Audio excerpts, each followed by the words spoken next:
อันนี้ตัวบ่เฟือกผลเสียมันเป็นมันสิเป็นได้ซะดีได้คลายได้อันนั้นตัวเอาสมาธิเอาแต่เรื่องเดียวจ้อยแต่เรื่องเดียวนะมันสมาธิจังว่าแล้วสติมันมีเป็นเรื่องเดียวได้ยืนก็เมื่อยืนเดินก็ยืนนิ่งก็เห็นนิ่งไหวก็เห็นไม่เห็นไหวนิ่งก็ไม่นิ่งน่ะให้เห็นคุยอย่างเป็นห้องสตินะเราต้องแยกได้สติคืออย่างสมาธิคืออย่างเข้าไปฝึกมาเบิดสตินะไปฝึกอยู่ภาษา3 บัดภาษาเนี่ยเขาห้องกรรมฐานกรรมฐานเลยเอาละปิดประมาณอาทิตย์นึงเขาปิดเลย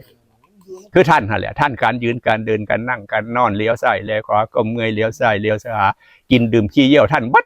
พ่อท่านเลยเพิ่นเลยกับสันสติพอสันสติเกิดแล้วเบาขึ้นมันเบาโปร่งลงเย็นเบาโปร่งลงวางโรคภัยไข้เจ็บที่เป็นหายหมดแล้ว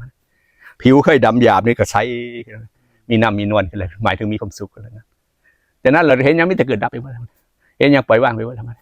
บ้านนี้เรามาอยู่สังพีนบ้านมาเดี๋ยวเรามาเห็นหลวงปู่โลกดอนบ้านนี้อาจารย์เชื่อนี่แหละเอาให้หนังสือเพ่งชาญหลวงปู่โลกดอนให้เขาอยากร้องเบิ้งนะ